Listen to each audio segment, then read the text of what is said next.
আমাদের ওসমান হাদির চিকিৎসা নিয়ে হাজার হাজার নিউজ বাংলাদেশের পেপার পত্রিকা এবং সেলিব্রিটিরা শেয়ার করতেছেন। আমি আসলে জানি না এসব নিউজের সোর্স কি।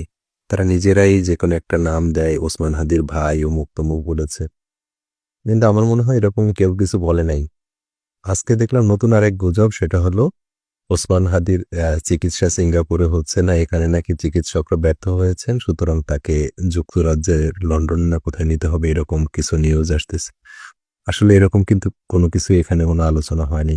খুবই হাস্যকর লাগে বাংলাদেশি হলুদ মিডিয়াগুলা, এরা উম, মানে কি বলা হয়, তিলকে তাল করার ওস্তাদ।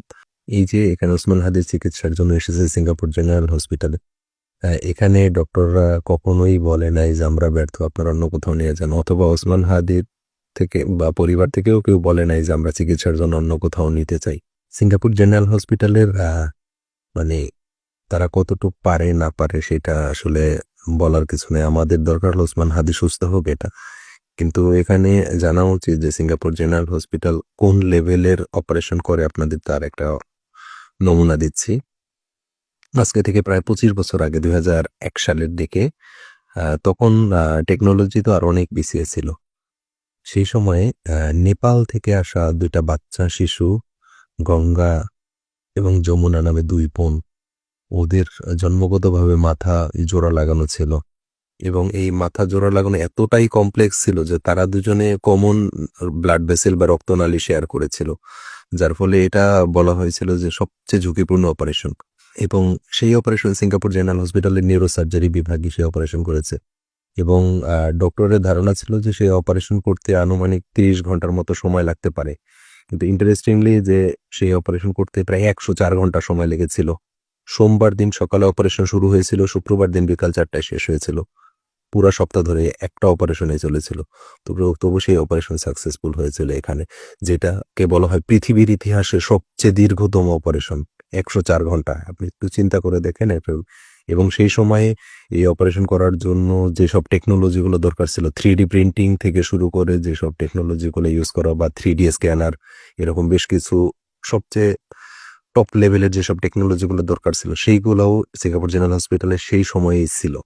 আর সিঙ্গাপুরের এদের ধর্মই হলো এরকম যে পৃথিবীর যত বেস্ট টেকনোলজি শুরু হবে সর্বপ্রথমে তারা নিয়ে আসবে, এবং শুধু এমন এক দেশের না, 5টা টেকনোলজি আসলে 5 দেশের 5টাই তারা রিজার্ভ রাখবে।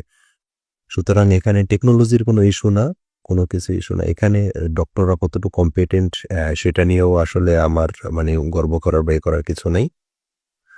যুক্তরাজ্যে বা যুক্তরাষ্ট্রে যেখানে ভালো চিকিৎসা হয় সেখানে ওসমান হাদিকে নেওয়া হোক, কোনো সমস্যা নেই। কিন্তু ব্যর্থ হলো, পারলো না, এরকম বলার মনে হয় আমার মতে তেমন কোনো সুযোগ নেই। কারণ এখানে আমার মনে হয় সব পৃথিবীর সবচেয়ে বেস্ট ট্রিটমেন্টের একটা ট্রিটমেন্ট সেন্টারেই তারা এসেছে। তারপরও ইউকে, আমেরিকা, ওই সব জায়গাতে ওয়ার বা যুদ্ধ রিলেটেড বেশ কিছু হসপিটাল আছে যারা এইসব জিনিসকে বেশি ডিল করে, সেসব জায়গাতে গিয়েও চেষ্টা করে যেতে পারে। অনেকে মালালা ইউসুফজাইকে রেফারেন্স হিসেবে দিয়েছেন।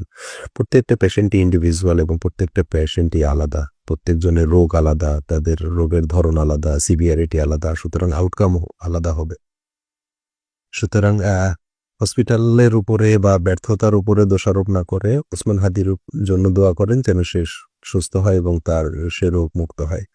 এইগুলো নিয়ে গুজব, এগুলো ছড়িয়ে, এগুলো মিথ্যা প্রোপাগান্ডা ছড়িয়ে আসলে রোগীর জন্য তেমন কোনো উপকার হবে না। শুধুমাত্র যেটা হবে,